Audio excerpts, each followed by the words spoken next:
9, 8, 7.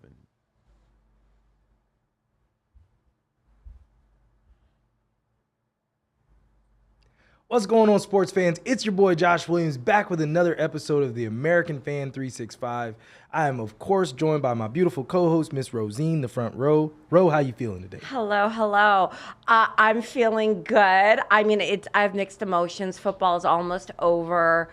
But, I mean, this is what we wait all year for. But I'm good. I'm always good. Yeah. Look, listen, it might almost be over, but you had a run. You at least felt the tension and the possibility of a great run because you guys had a great season. So I'm happy for our division. Yeah. Overall, I'm thrilled for the Giants, and it was really nice ending a season where I wasn't crying into my pillow. Yeah, of course, I would have wanted us to be competitive in that last game, but after watching them play the 49ers, the Eagles play the 49ers, I mean, maybe it's that the Eagles are that good. I hate to say it, but I'm very satiated with our season. How do you feel about your team's season? I mean, listen, it was a solid season, but look, when you're in the middle, there's a lot of things that could go better. So, could we have won a few more games? Of course, but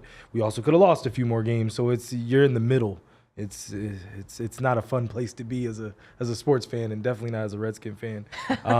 But we won't be starting the show with NFL much longer. We only got maybe 1 more week, 2 more weeks of starting the show NFL, and then we're gonna get knee deep into baseball. Quickly, actually, some baseball news. A friend of mine and a former Cub. One of the main catalysts for our championship run in 2016 lives here locally in Vegas. Dexter Fowler announced his retirement today after 14 years. And so I worked with Dexter's brother Wes when I was at the Hall of Fame. He worked at Spalding. And so I've seen his career, from the beginning when he was a rookie trying to just make a major league roster and to get big contracts and all that. He had a great career, so. You know what? It's bittersweet, right? We're seeing the changing of the guard in so many sports. Yeah, we are 1,000%. I mean, everything is literally turning over as we watch it. The NBA. I feel like the NBA is gonna flip almost immediately. You know what I mean? Like we've had LeBron and, it was Kobe, but then, CP3, Melo, all those guys, that older guard is literally about to all go away, and it's going to be Luka and Giannis and all of those guys. So it's an interesting state. Well, even now, Luka's, not wet behind the ears, right?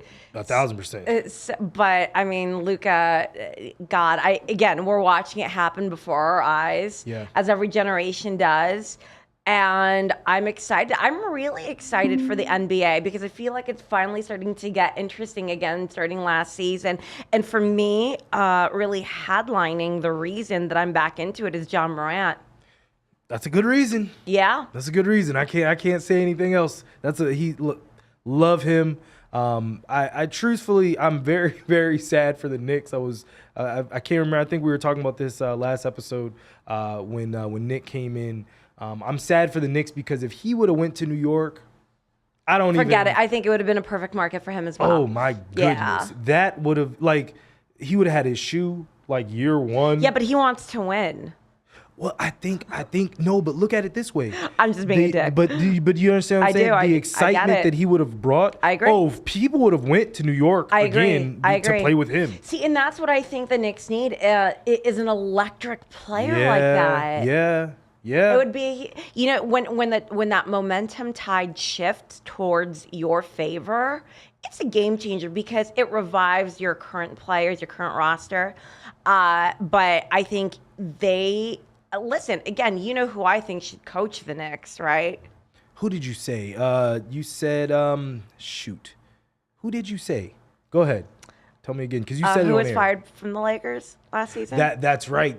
Frank Vogel. I think That's Vogel would right. be the perfect You did say that. Yeah, that would be interesting. So And I think that he would attract talent. I think the Knicks as is. Championship coach. I mean, you say whatever you want about Vogel. He's won That's right. championship And he's still young enough to where he can mesh with the players, because we're seeing more and more how you have to be relevant to your players for them to respond to you. 1,000%. Right? 1,000%. Yep.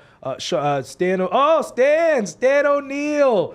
So okay, I gotta go ahead. Yeah, you interviewed Stan. I remember. I gotta give a quick shout out to Stan.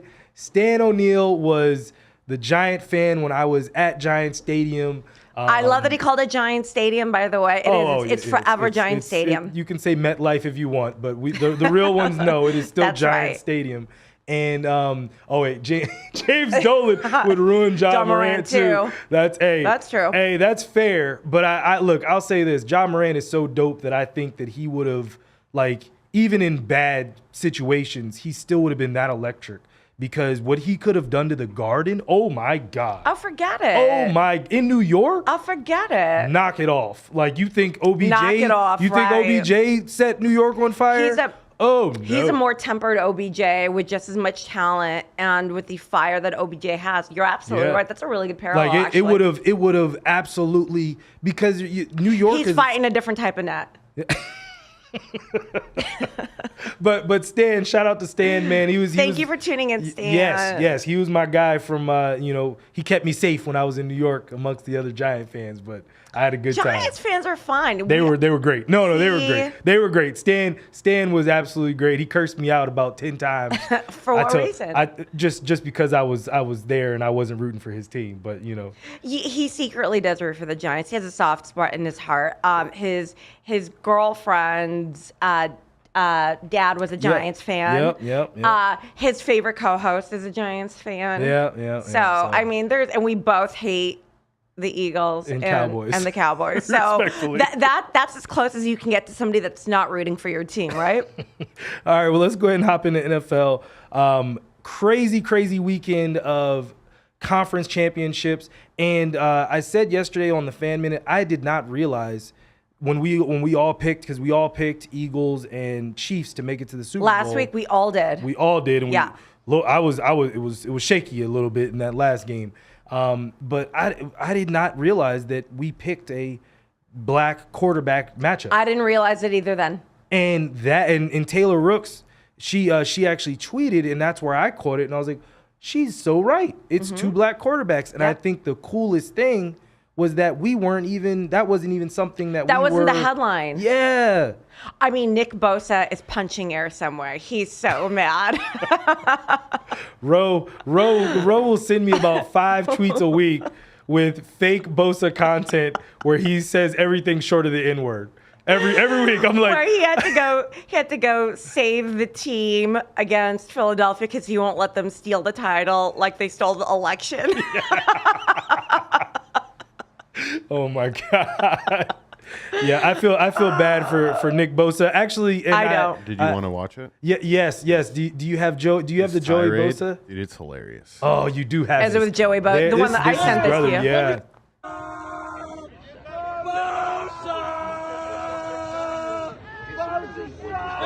These are Eagle fans, by the way. Are you Snapchatting your little butt buddies? No, I'm just videoing you. The guy who's not playing today. Oh my God, this is what purgatory looks like for me, by the way. Oh. Well, here it comes. How are those fines, Bosa? So can I. Me too. Me too. Oh.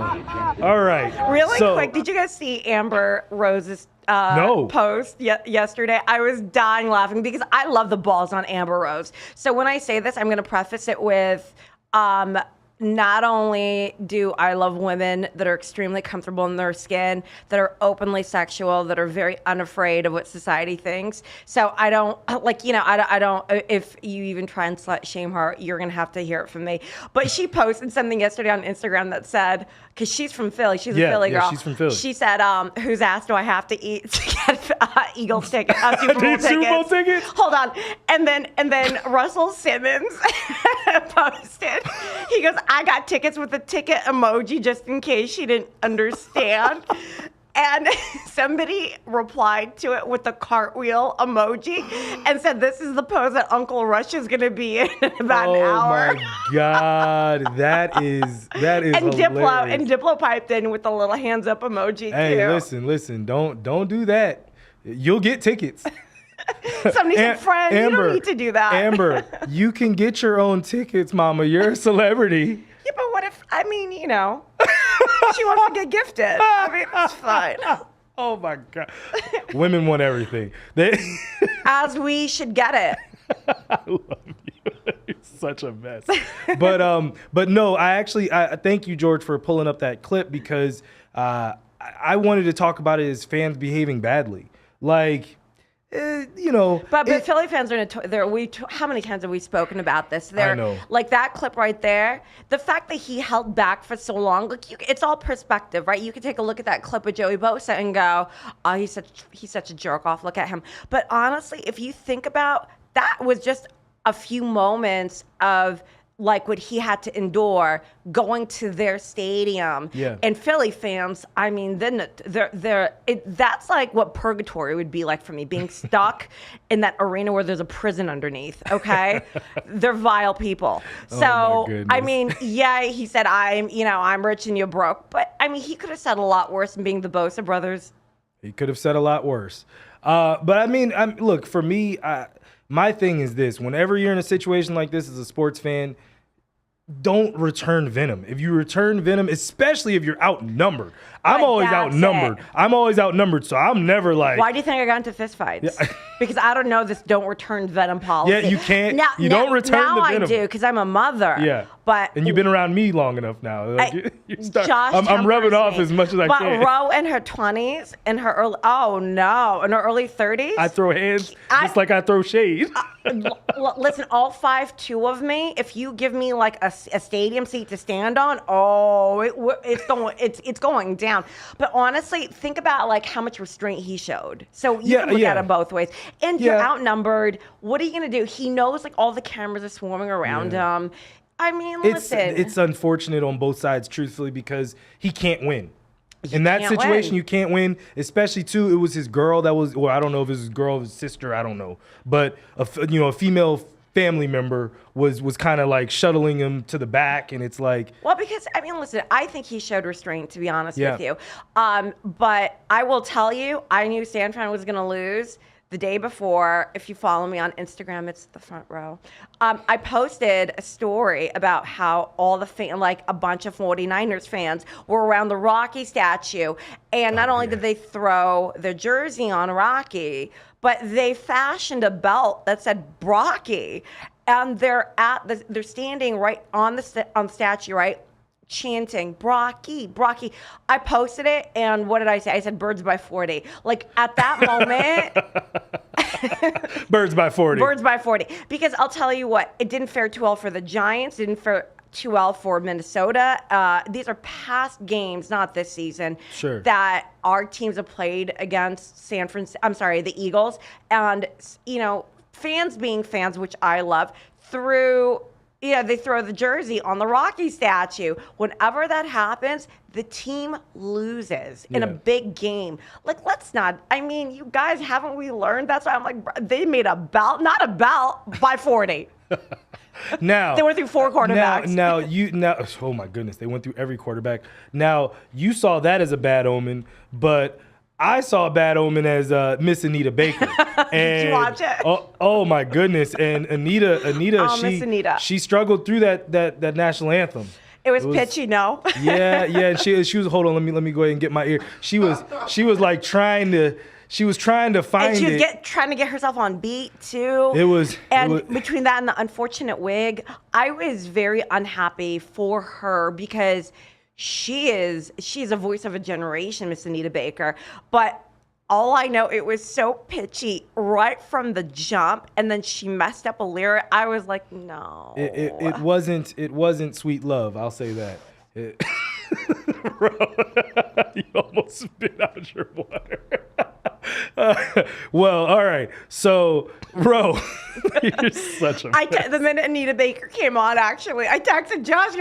I'm like, are you watching Miss Anita? She's bitchy. So, but I was like flying on the 405 in LA trying to get to where I was going.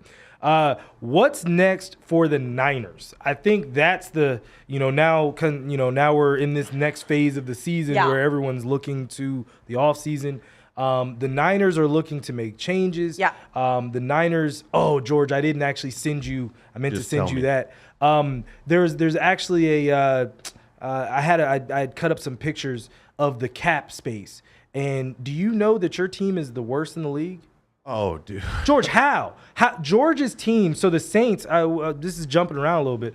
The Saints are like $60 million over the cap next How? year, and the cap just went up. how? Like, how is it possible? Like, here We have like hold on. $230 I'm million. gonna say- Negative. Yeah. So Do here's- you have it? Did you find it? We're No, that's negative not it. 57 mil. Are they paying back the Publix for the crab legs that Jameis Winston shoplifted?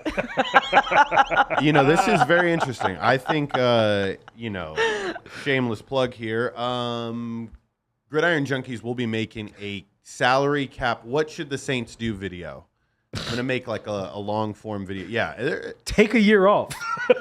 You know what it But is, Josh? how? We're going to.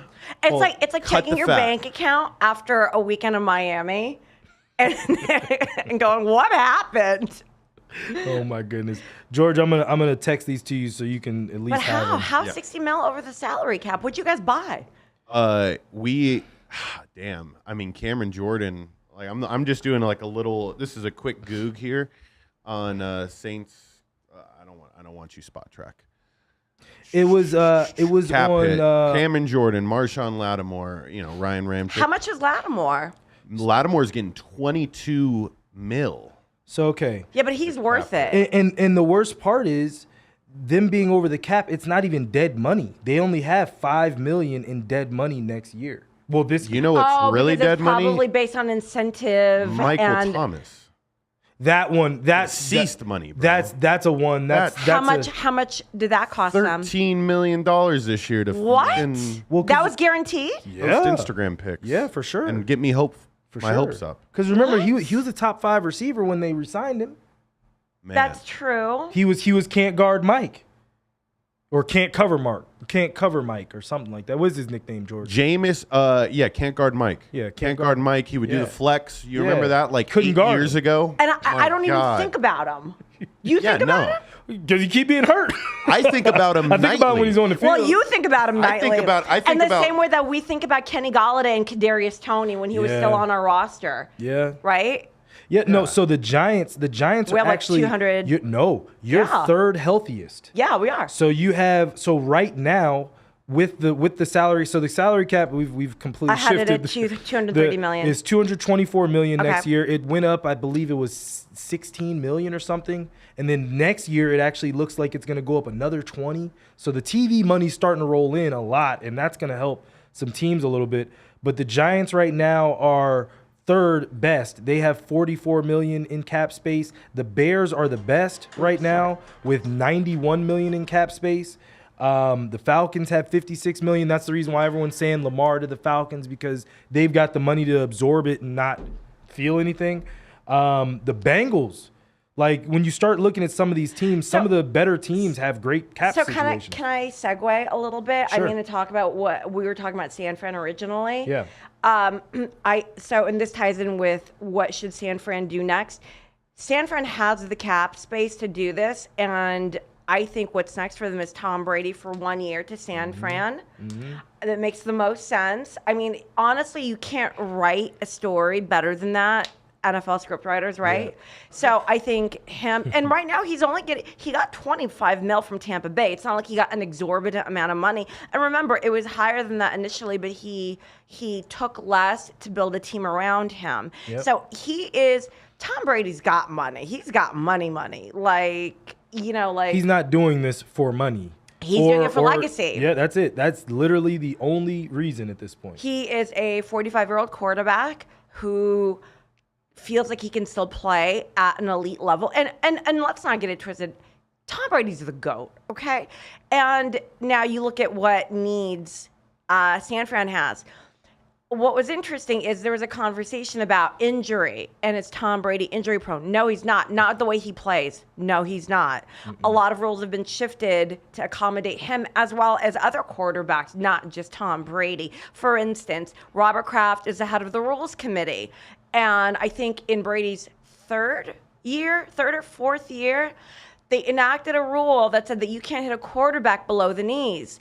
And that not only protects Brady, but it protects other quarterbacks as well. So crazy enough, I think that was his 7th year. Was it his 7th year? That was 08.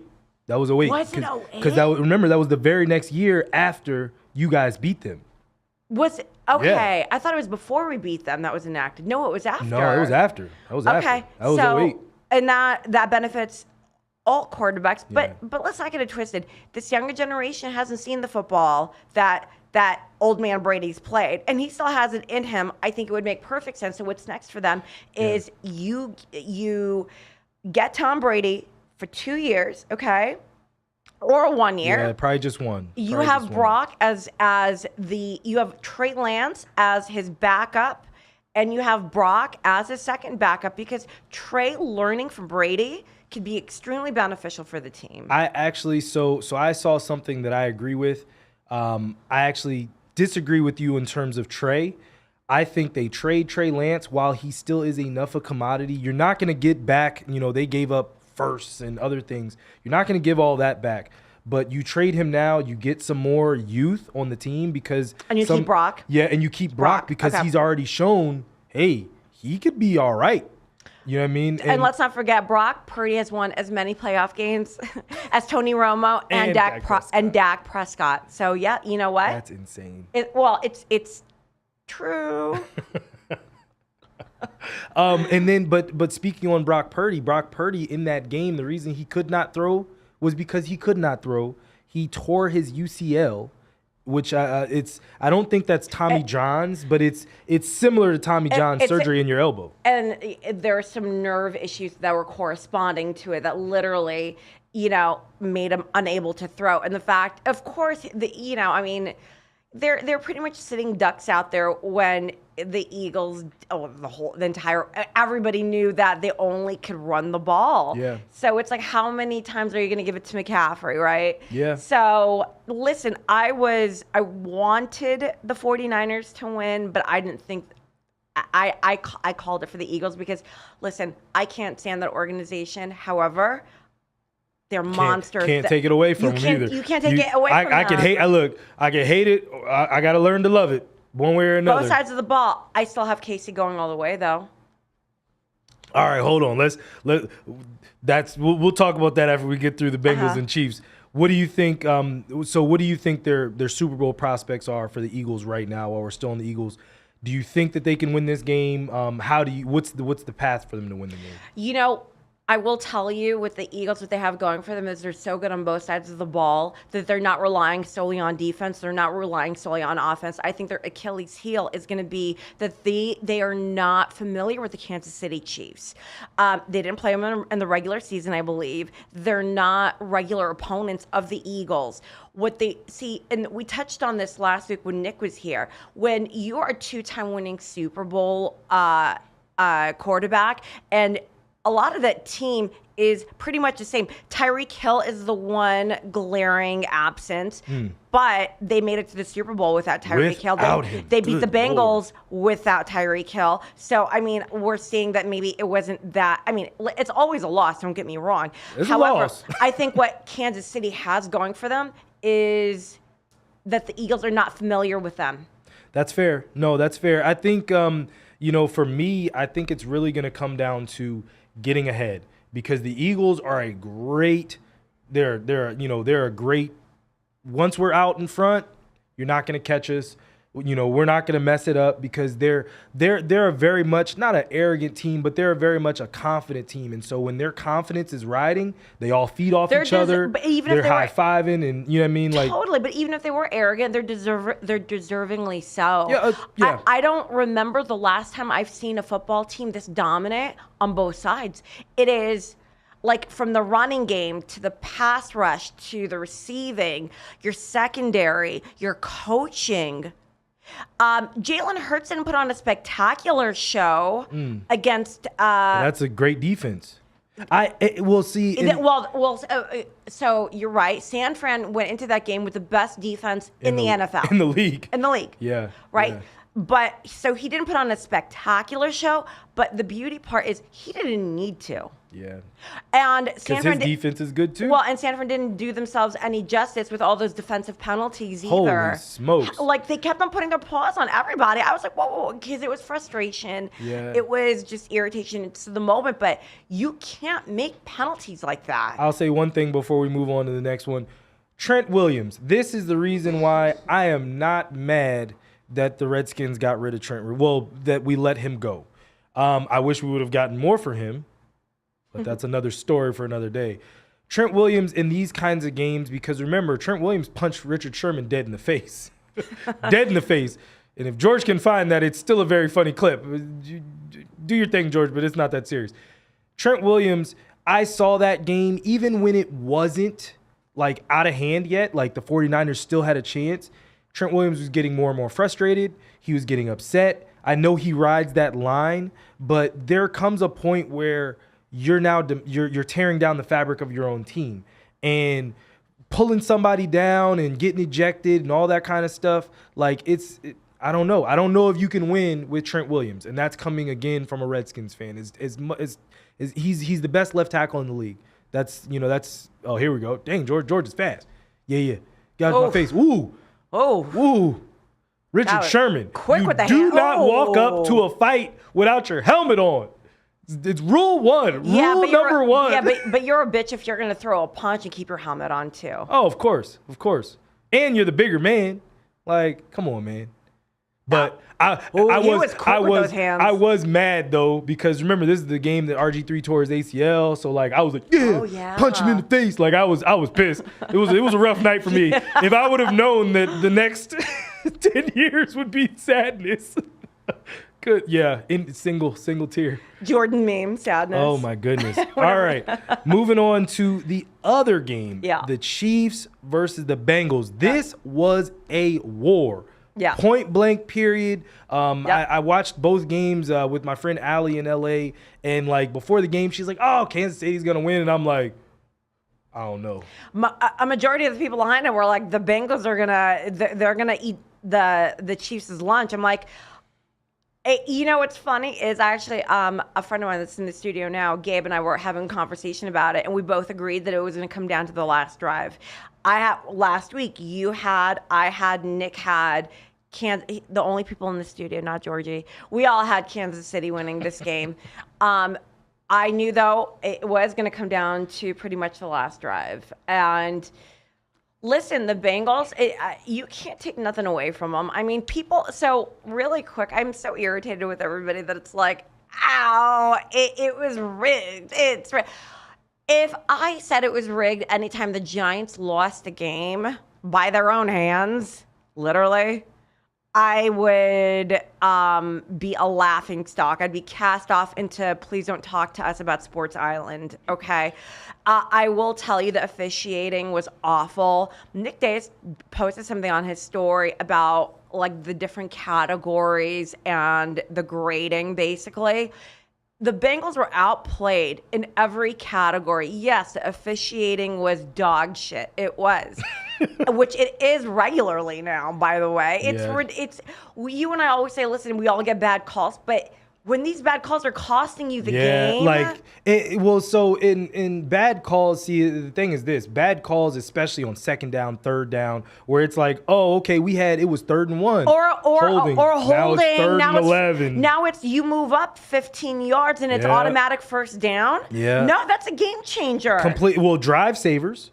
Yeah, I mean, complete drive savers. Yeah, but a lot of times not a lot. With this team, a lot of times that first down turns into a game-winning drive. That's right. So all we need is I was going to say, be that as it may, as far as the officiating, I will say it was league office on me, league office on 3 on that one redo of 3rd down. I've never in my life seen an entire play out. Yes. Like a tackle being made, defensive players high-fiving. We got off the field, holding up the fist, fourth down. Sorry. Nope. Come on back on the field. Like, their coach was beside In himself. shambles. He was literally beside himself. I thought he was going to have a stroke. I would have had a stroke. He was like, what do you mean? I was having a stroke on the couch watching it. Because listen, there's it could have gone either way, and are you blind? Yeah. You have literally one job.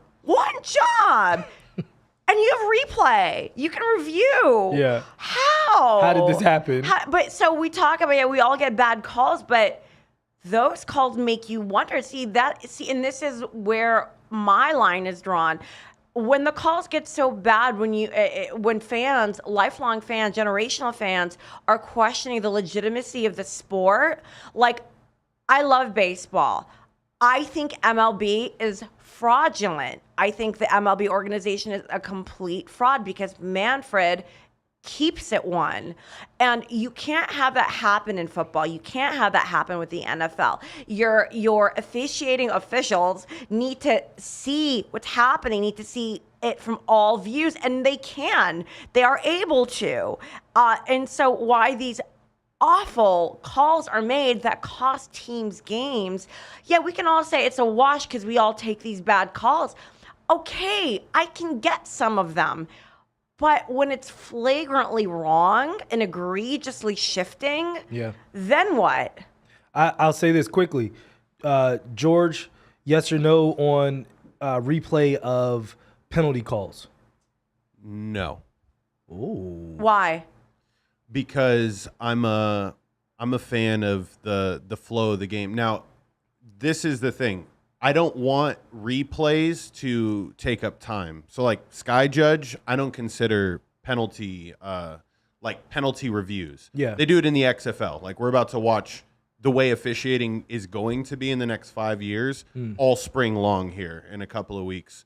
When you watch the XFL and you're like, oh, wow, this is, like, not missing a beat. These games actually have some flow to them and not this insane amount of controversy. Everybody's always said it, and the coaches say it too. Don't leave the game into the hands of the officials. Yeah. Okay? And you play your absolute hardest. And, that last play, whatever, there was plenty of other plays in there that I'm like, for example, the one thing nobody will talk about. How do you, as a Bengals punter, do you not punt that ball out of bounds? Okay? This is basic football, right? You do not want to give them the opportunity to gain field position on a punt. Yeah. That dude got 35 yards on that punt return. That's why special teams are so important. That was the game. That was the game. That was the game. That was the game. Legitimately, that was the game. But that's why special teams are so important. And that's why when you don't watch football, you don't understand the strategy and situations. Situationally where you are on the field. Players watch so much film and they learn so many plays that they walk into a game with the opponent having memorized at least 200 to 260 different plays that pivot based on conditions and how the other team and how the quarterback is reading the defense, etc. These special teams, like and coaching calls, like not icing the kicker when you need to, cost you games. It's such clock management. Clock management is so important. 1,000%. Quickly, actually, you talking about just all the different plays. Miles Jack, when I was in Brazil, got really cool with him, and he actually, George, I'll tell you as well, he actually was telling me, good defenses in the NFL, they have 4 plays. I believe it. I was like, I what? 100% believe that. He was like, 4 plays. That's it. And then situationally, depending on what personnel groupings and packages, then they might, they'll shift who's in the game. And, obviously people get tired and you start subbing people in and out. So he was 4 plays. Well, let me ask you this. What historically has been the most effective defensive play? I don't know. Go ahead. Blitzing. I was about to say cover 0.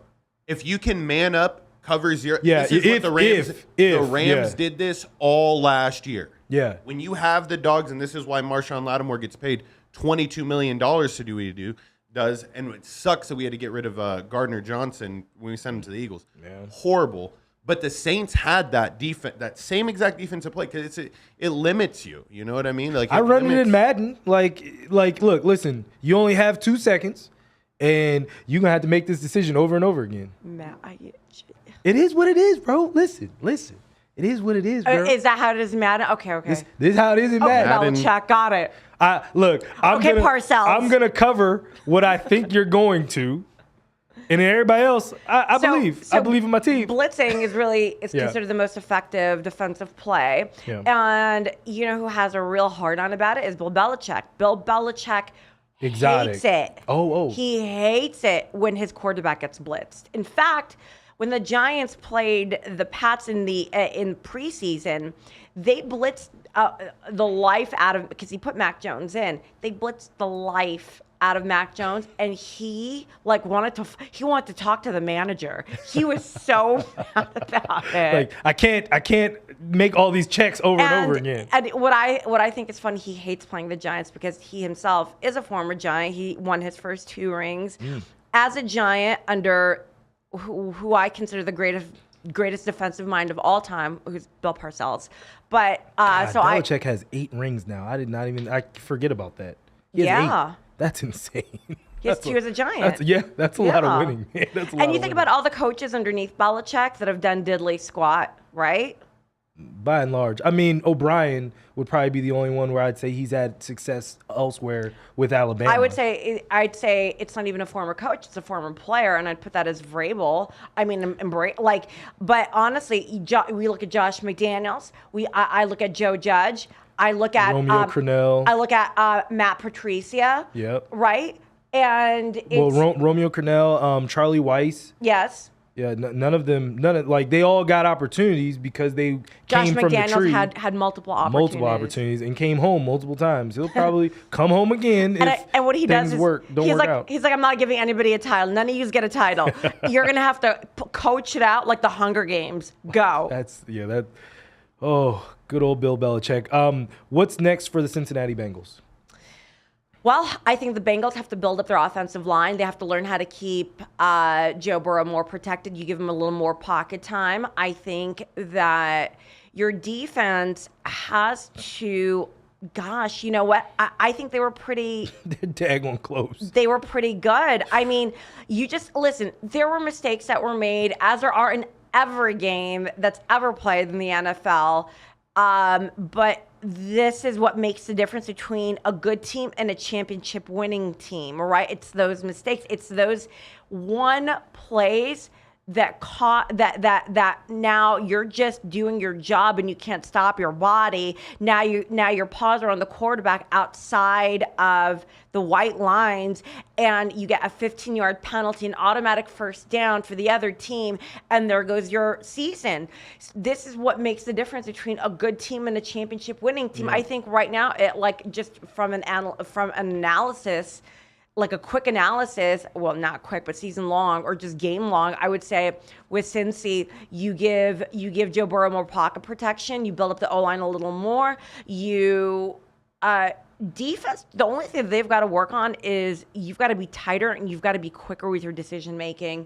But I mean, it's like, I think overall, they had a really good season. Yeah. I would be pissed if my season went out like that too. I'd rather get blown out, which we did. So, because we were outplayed, and I can't be mad at that. But if I were the Bengals, my feelings would still be hurt. But you can't do all that shit talking and get your feelings hurt.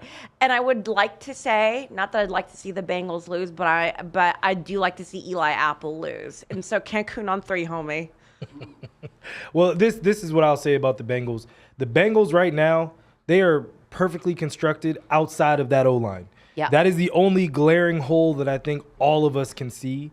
And if they literally first round, draft O-lineman, second round, draft O-lineman, third round, draft O-lineman, get younger at those positions and get better, they are a scary team because the way they play and just keep building. They don't hit you and knock you out in the first quarter and then kind of coast. Like, that team keeps coming. They keep adjusting. Their coaching staff is fantastic. Like, and one thing I will say for the Bengals, God bless it. You guys have the best helmet in the league. Why didn't you bring it out? Why? Oh my God! Why didn't you bring it out? Oh my God! The all-white tigre. Yes. Oh my God! Why? Like, what are you doing? Georgia, can you pull it up? This that freaking white and fishing black? with dynamite. Oh my God, you guys! And as an animal print lover, as a Jersey girl, yeah, this all-white tigre it's is like dope, and it's like, bro, like, come on, man, like, you guys got everything you need. You know what else hits hard? Hard. Oh wait. That's. I thought you actually pulled up mine because I actually posted that. Was actually one of the better American fan love posts. that. Thing is dope. It It's is so cold. dope. It's like Siegfried and Roy. It's so cold. And actually, you know what I love? Not just helmet-wise, but uniform-wise, the Jets all black. It's not bad. It's not bad. A lot of the alternate helmets this year landed pretty well. They did a good job. I really love the Giants' legacy uniforms too. Those are. I mean, the Commanders' legacy was tight too. Talking about the all black ones? Yeah. They're all right. I don't mind. No, them. not the all black ones. The legacy ones. So whether we played against each other for the legacy game, the first game. There were legacy games. They were old timey.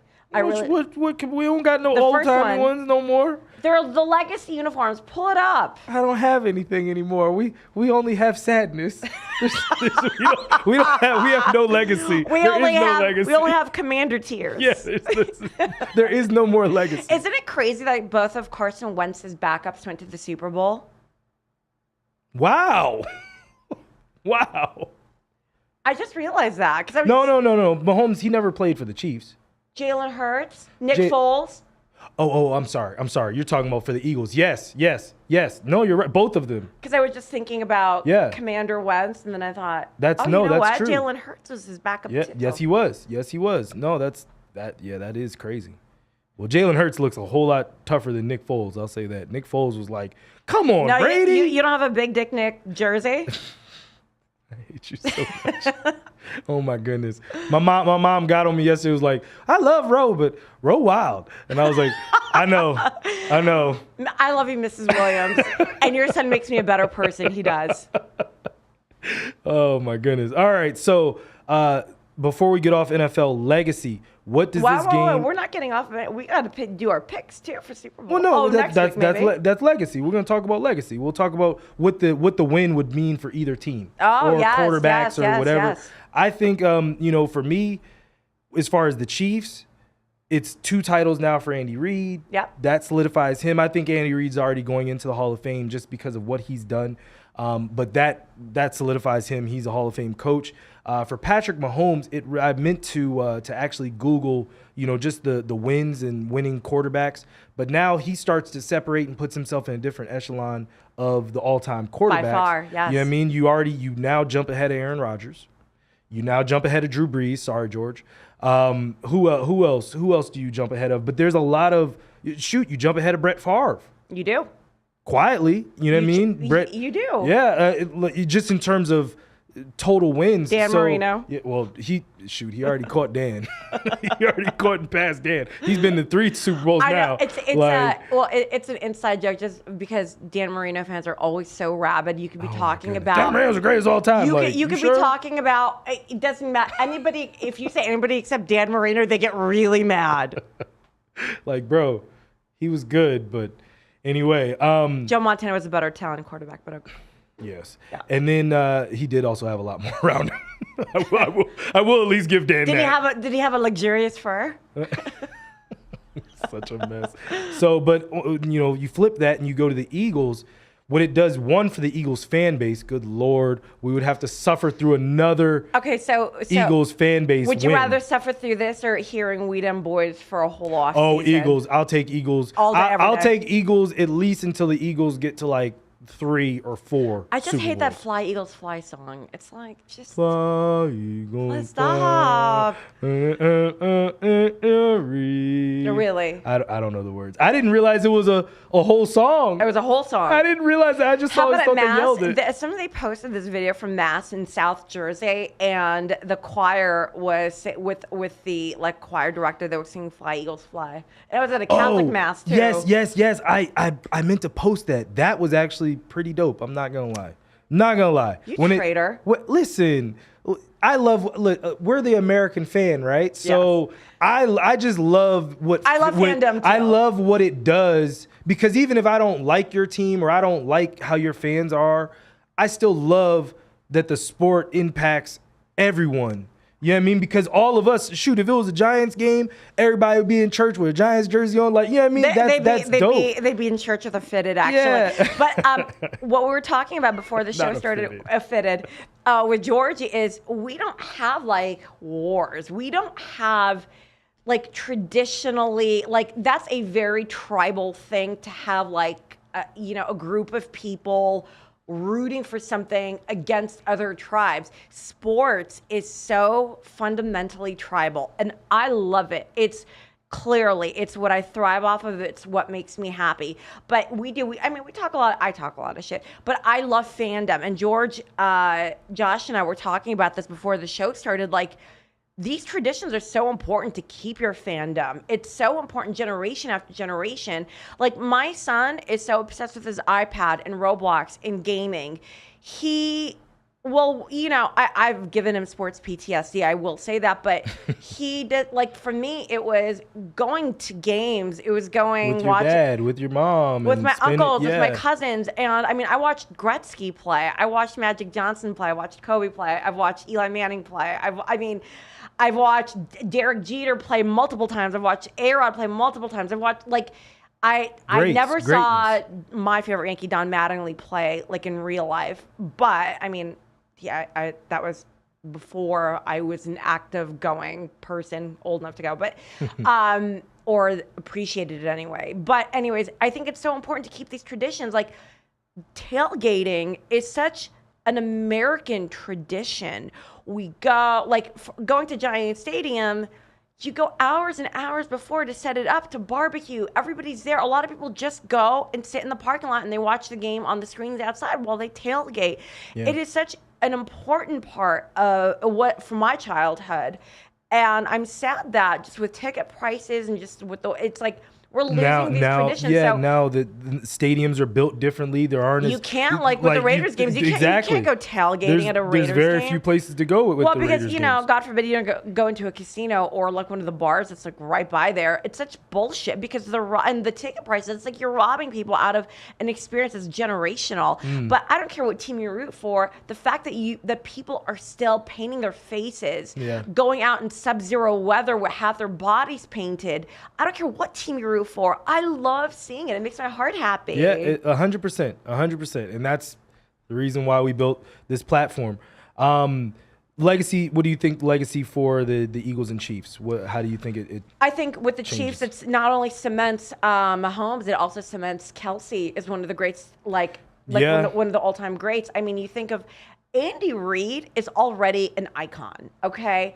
But what this does is it puts Mahomes and Andy Reid and Kelsey, but more so Mahomes and Andy Reid, into a different category altogether. They're now mythical. Yeah. Because what they've accomplished is so unbelievably difficult. 1000%. And I completely forgot, Andy Reid is a Bill Walsh, yes, from that tree. Yes. West Coast offense, all that stuff. Yes. So, like, really think of all the I'll actually do that one time where I break down how many people came from that tree and how many the Landry Super Bowls. tree. If we're going to talk about that, we got to talk about Tom Landry's tree. I don't know if you guys have ever seen. There's a 30 for 30, and it's called the Two Bills. It talks about Bill Belichick, Bill Parcells, Tom Coughlin, and how it relates to Tom Landry and the Landry coaching tree.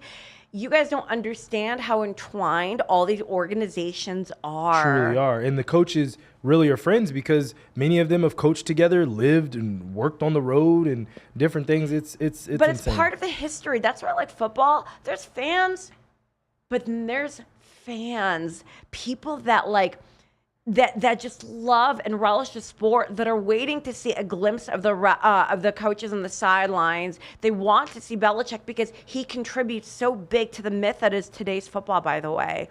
The coaches, he's considered one of the greatest greatest defensive minds to play the game.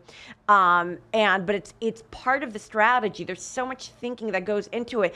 And when you see how similarly so many teams are coached, you will understand how they, like, that's why you can root for whoever you want to root for. I mean, I know I shit on a lot of people, but I love that you're a fan, and especially when you know the history. Like, that's my love language. If you can talk to me about the history of the game and sports, and like with the coaches and how one relates to the other, who was an assistant coach under XYZ, that's when Ro's cooking for you. Like, I hate you so much.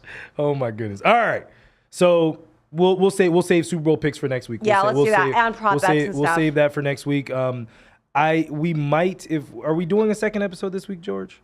Maybe. Stand by on that. All right, fair enough. Because Jamal is in town. He's coming to town. He's staying at my house again. Jamal Hill? Yeah. Yeah, you're doing another episode. Okay. And then I'm not sure if Miles Jack is coming to town, because remember I was saying I was trying to get us into the Pro Bowl. So I'll figure all that out. But before we get out of here, we got to talk about NBA. A lot's been going on. We talked a lot about NFL, so we only got a couple more weeks of NFL, then we'll be putting that on the back burner. NBA, Giannis says he has 2 more levels he feels he can get to in his prime. Ro, do you think he can win another title in his prime? Yes. Yes. Yes. Right now, when I think of just NBA as a sport and as a whole, and when I think, like, he automatically pops up in my mind. There's 4 people that pop up in my mind as not only can they, but they probably will. Giannis is one. Steph Curry, I know I know that they've gone through their stuff, but they're starting to win games again. It's Steph still. Yeah. It's Jason Tatum, and it's Luka. Yeah. I think, especially for Giannis, I think it really comes down to matchups, because certain teams match up better with the Bucks and they struggle a little bit, but certain teams where they can lean on them and play defense and Giannis can really just get loose. Yeah, but there's no outside noise in their team. They are a cohesive unit. Oh, yeah. No. They're a great team. Part of it. That's why I think he's definitely going to win another ring. He's going to have another button, because not only can he play, he makes the players around him better, and he just dominates the sport. I mean, he's a weather vane in so many ways. So many teams watch him because I see more and more players trying to emulate him. I think if he puts his mind to it, and I think that if everybody on team is of the same mind frame, I think sometimes defensively the Bucks leave a little to be desired. But if everybody's kind of in that same mind frame, everybody's locked in. Yeah. I think as far as if either of those 2 levels for him involve shooting, and being a knockdown shooter, not even so much from 3, but just knockdown, where it's like he gets the ball, he's got space, it's a wrap, he turns into a whole different ball of wax.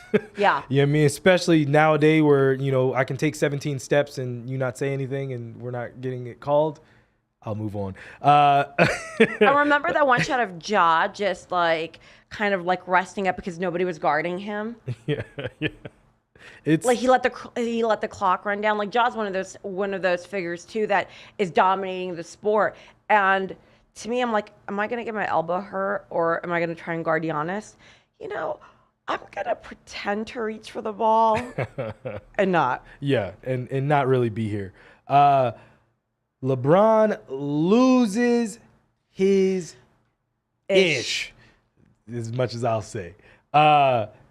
With a call versus the Celtics at the end of the game. I saw this game live. I did too. I was watching it. Absolutely insane on Saturday.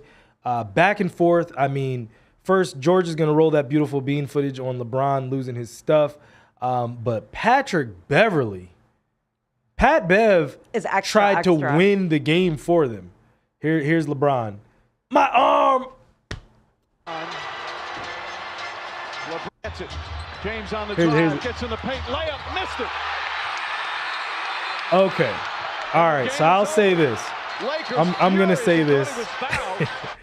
The play before this, remember, the Celtics were down 3. And I can't remember if it was Tatum. I can't remember who it was. He got fouled. He got hit in the back of the head. Oh, it wasn't Tatum. One. It was. Was it Brogdon? It was by Pat Bev. It was by Pat Bev, and I don't think it was Tatum. Was it Tatum? I can't remember, but it was a layup. He got hit in the back of the head. It was iffy. You know what I mean? Like, it was late game, that's iffy. But to give him the and one, and he makes the free throw, so now it's a tie game. Yep. Pat Bev, it was back and forth the last few minutes, and the Lakers made a run. The Celtics responded, went up, then they fell apart. The Lakers made another run. Patrick Beverley came from the mezzanine, jumped as high as I've ever seen him in his career to get a putback dunk. But they call that and one, and then literally the exact same thing happens on the other side of the floor. And they don't call it. It's 3 blind mice, and we don't see it. And you have replay. There's replay. We have replay of the event. Okay, see, we talked about last week about rivalries. Yeah. And this is a regular season game, mind you. This isn't a playoff game. This shows you, listen, as a Lakers fan, I loathe the Celtics. I loathe those racist motherfuckers, okay? Because I think they are. Not you, George. But historically, Celtics fans aren't exactly PC. They're not motivated by equality. Let's just say that. So the rivalry between the Lakers and the Celtics is so deep rooted. And this is one of the games that you watch during the regular season, and you make sure you are home for, and you build around just to watch this, because this shows you how much Braun wanted to win this game. But I will tell you, yes, it was 3 blind mice. However, because I do got to take my bias out of this for a second. Yeah. There was a call, I believe it was in the second or third quarter, but it was a foul. Like, Pat Bev blatantly fouled somebody, and it wasn't called. So to me, it was like a... Yeah. Yeah, like, I mean, listen, we all get away with things. And listen, if you play sports, the purpose is to get away with things. Of course, I'm going to ride the line. In every sport you play, yes, I'm going to cheat. Yeah, and I want to win. You know what I mean? Do you want to win? You want to go home? This one was a little. This was like, it was blatantly 3 blind mice, right? Okay. And that's what made it And Pat Bev grabbed somebody's camera, and went to the ref to show him the moment that LeBron was indeed not just touched but fouled, and the ref wouldn't even look at it. So it's like, well, and then he turned around and gave him a tech, and they gave him a technical. Well, look, in the crazy, this is the thing where I was like, oh, this is nonsense. That happened technically at the end of regulation. If I get a technical foul, you're like, we're done playing. We're supposed to go shoot this free throw right now. The game's not over. We don't go to overtime. But you understand what I'm saying? Of course. So we gonna start overtime on a tech, and he gets a free throw. I was like, y'all making up stuff as y'all go along now. That's it. Y'all, let's keep it a buck now. Come on now. But one other thing, George, I sent you something on Instagram. If you want to pull it up, you can. You can pull it up in a little bit. Jaylon Brown was a man possessed in that game. He scored 11 in overtime and really carried the Celtics as Jason Tatum struggled. I mean, Tatum, some games versus LeBron goes off. Some games versus LeBron, he kind of recedes into the night. And so for them to have Jaylon Brown is continuing to show he is an all-star in his own right. He might not be the MVP, but he also is a top-tier player in the NBA. It's the rivalry. They're just games that bring out the best in people, and this is one of those games. Yeah, 1,000%. Moving on, Kyrie. Here we go. Oh, okay, here we go. You can go ahead and put it up. You can turn it up. No, just get down my face. I'm the... Look, right there. Yeah, see, no call. Get down my face. Like I said, it's not a call. It's not, no, just get down my face. I'm the senior ref, and I made the right call. I'm the senior ref. King James, right? He should be able to take those title fouls. Didn't I say to get this out my face? What are y'all doing? Wait, here we go. I'm a senior player. It's the ref, so whatever call he made good. Pat Bev choking him. I ain't got time for Pat. We talking about the fucking playoff. How did you miss that call, ref? Ref, how did you miss the call? You thought I was just gonna miss a layup? He hit me right here. I have 40 points. How many points do you want me to drop? How? What the fuck does that mean? Honestly, I just wanted to help your legacy. Like, think about it. An overtime win with 40-plus points. But y'all lost. God damn, man. Damn, man. I knew I should have called it.